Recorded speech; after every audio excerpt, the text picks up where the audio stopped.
Here's a question most people never think to ask. When you pour a glass of wine at the end of the day, when you watch the liquid catch the light, when you take that first sip and feel it spread across your tongue, are you actually drinking wine? Or are you drinking something that's been carefully engineered to feel like wine while quietly ignoring how wine has been made for thousands of years?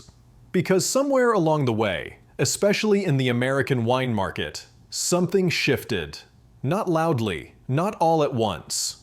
Wine didn't disappear. Vineyards didn't vanish. Bottles didn't suddenly look different. Instead, the shelves filled with familiar names, friendly labels, comforting price points, while the process behind the bottle changed in ways most consumers were never taught to recognize. Wine used to be seasonal, variable, sometimes better, sometimes worse. That unpredictability wasn't a flaw. It was the point. Today, many of the most popular wines in America taste exactly the same every single year. Same sweetness, same smoothness, same finish. That kind of consistency doesn't come from nature. It comes from control. And once you understand how that control works, how flavor is standardized, how grapes are pushed for yield instead of quality, how certain wines are designed to go down easily no matter what, you start to realize that a lot of what people think is good wine is really just comfortable wine, familiar wine, wine that never asks anything of you. Let's start with one of the biggest names in the country. Barefoot Wine didn't become one of the best-selling wine brands in America by accident. It became that way by being unintimidating. No pretension, no complexity, no need to think. The brand practically promises you that whatever you pick up will be easy, smooth, and inoffensive. And for a lot of people, that feels like a relief. But here's what rarely gets talked about. When a wine brand operates at Barefoot scale, millions upon millions of bottles every year, the goal is no longer to express grapes or place or vintage. The goal is to eliminate variation. Grapes come from massive, high-yield vineyards where quantity matters more than nuance. Harvest decisions are driven by sugar targets, not balance. And once the wine is fermented, it doesn't just get bottled and sent out into the world. It gets adjusted. Acidity is tweaked to soften rough edges. Sweetness is carefully managed to create that smooth, crowd-pleasing profile. Blending is used aggressively so that no single batch ever stands out too much. The result is a wine that feels predictable in the mouth. It doesn't surprise you, it doesn't challenge you, and most importantly, it doesn't change. That consistency is often mistaken for quality. People say things like, "I like it because it's smooth," without realizing that smoothness in wine is often the result of intervention, not craftsmanship. Real wine has texture. It has edges. It can feel tighter one year and looser the next. Barefoot removes that uncertainty entirely. What makes this particularly effective is the branding. Barefoot doesn't pretend to be artisanal. It positions itself as fun, casual, and carefree. That framing lowers expectations, and that's exactly what allows the industrial nature of the wine to fly under the radar. Yellowtail built its empire on approachability. When it first exploded in the US market, it felt refreshing. No intimidating labels, no complex language, just bright colors, simple grape names, and the promise that anyone could enjoy wine without feeling judged. But that accessibility came with a trade-off. Yellowtail is produced at an enormous scale, and with that scale comes a very specific philosophy. The wine must taste the same, no matter what happens in the vineyard. Weather variations, harvest differences, regional quirks, these are problems to be solved, not expressions to be celebrated. To accomplish that, the winemaking process becomes less about responding to grapes and more about hitting a flavor target. Wines are blended across regions, profiles are standardized. The end goal isn't to reflect a particular year or place, it's to meet consumer expectation. When someone buys Yellowtail Chardonnay, they expect it to taste like the last bottle they had, and the one before that, and the one before that. From a business standpoint, this is brilliant. From a wine standpoint, it strips away one of the core reasons wine exists in the first place. What's interesting is how effectively this model reshaped consumer taste. Many people now associate sweetness and softness with quality because that's what mass-market wines deliver consistently. Wines that are drier, more acidic, or more structured can feel harsh by comparison, not because they're worse, but because they haven't been rounded off to the same degree. Yellowtail didn't just adapt to the market. It helped define it, and in doing so, it trained millions of drinkers to expect wine to behave more like a processed beverage than an agricultural product. Franzia occupies a strange place in American culture. It's almost a punchline. Everyone knows it's cheap. No one expects elegance, and yet very few people stop to consider how wine ends up in a box at that price point in the first place. The answer is scale and simplification. Francia relies heavily on bulk wine production, where grapes are grown for yield above all else. These vineyards are designed to produce massive quantities of fruit, often at the expense of concentration and character. The resulting wine is thin by nature, which means it has to be built back up into something drinkable. That's where processing comes in. Instead of relying on structure from the vineyard, bulk wines are blended, stabilized, and adjusted to create a uniform product that won't change over time. Shelf life matters more than evolution. Stability matters more than nuance. The wine is designed to survive transport, storage, and extended consumption without falling apart. And it works, as long as no one expects it to behave like traditional wine. What's fascinating is how the packaging itself shapes perception. Because Franzia comes in a box, people mentally categorize it differently. They don't compare it to bottled wine in the same way. Expectations are lowered, which again allows the production shortcuts to remain largely unquestioned. But when you step back and look at it honestly, Francia represents the extreme end of a trend that affects many bottled wines too. The transformation of wine from a living product into a managed, shelf-stable beverage. The box just makes that transformation harder to ignore. Sutter Home is one of those names that feels almost baked into the American wine experience. It's been around forever. It shows up at family gatherings, holiday dinners, neighborhood parties. For many people, Sutter Home was the first wine they ever tried, which creates a kind of emotional immunity. You don't question it because it feels familiar, safe. But familiarity can hide a lot. Modern Sutter Home operates in a space where margins matter deeply. The wines are built to hit a price point, which means the grapes are often sourced from high-yield vineyards, designed to produce volume rather than complexity. High yields dilute flavor naturally, so the wine has to be shaped after fermentation to feel complete. That shaping doesn't look dramatic on paper. It's subtle. Adjustments to acidity to soften sharp edges, blending across batches to smooth inconsistencies. Small tweaks that, on their own, don't seem alarming, but together create a wine that feels polished without ever feeling alive. One of the most telling details is texture. Traditional wine made with attention to balance tends to unfold slowly in the mouth. It has a beginning, middle, and end. Many Sutter Home wines hit quickly and fade just as fast. There's sweetness or softness up front, then very little structure to carry it through. That's not accidental. It's the result of building wine to be immediately agreeable rather than expressive.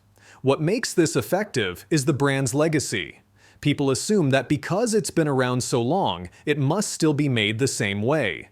But longevity doesn't guarantee integrity, especially when scale increases and consumer expectations shift toward convenience and uniformity.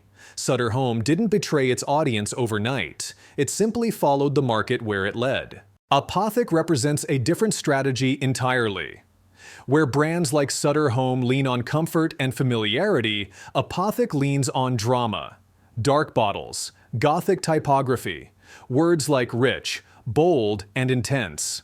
The implication is clear. This is wine with presence. And on the surface, it delivers exactly that. Apothic wines are engineered to make a strong first impression. Deep color, dense mouthfeel, pronounced sweetness that reads as richness. These wines are designed to feel luxurious, even at a relatively low price point. But that sensation doesn't come from old vines or meticulous farming. It comes from blending and manipulation. Red blends like Apothic allow producers enormous flexibility. Different grape varieties from different regions can be combined to achieve a specific flavor profile. If one component lacks body, another fills the gap. If acidity is too sharp, sweetness rounds it off. If structure is thin, texture can be enhanced. The result is a wine that feels powerful without necessarily being balanced. What's especially interesting is how Apothic reshaped consumer expectations around red wine. Many people now associate quality with heaviness, with sweetness, darkness, and impact. Wines that are more restrained can feel disappointing by comparison, even if they're far more honest. Apothic isn't trying to reflect a vineyard or a year. It's trying to deliver a sensation. And sensations are easier to manufacture than character.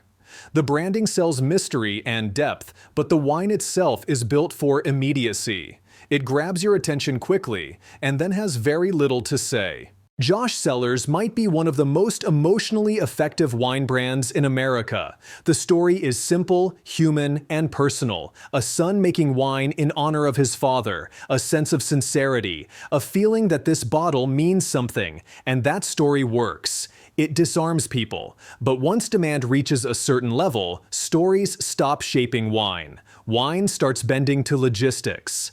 Josh Cellars now produces at a scale that requires massive grape sourcing across large areas. That kind of volume demands consistency, and consistency demands control. The wines are built to be reliable. Soft tannins, balanced sweetness, no sharp edges, no surprises. That reliability is comforting, but it also signals that the wine is designed more around consumer expectation than vineyard reality.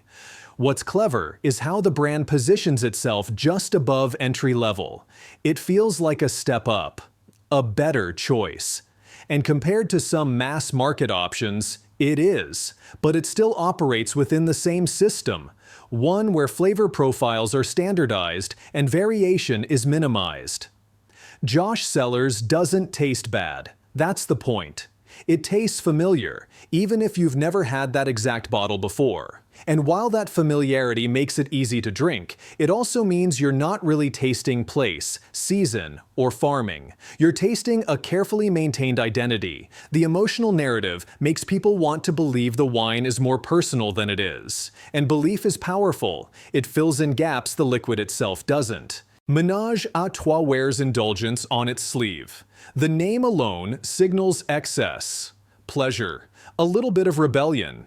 It promises something lush and unapologetic, and like Apothic, it delivers that sensation quickly. But the way it gets there matters. Ménage à Trois wines are blended to emphasize softness and sweetness. They're designed to feel smooth from the first sip, which makes them incredibly accessible. No sharp tannins, no aggressive acidity.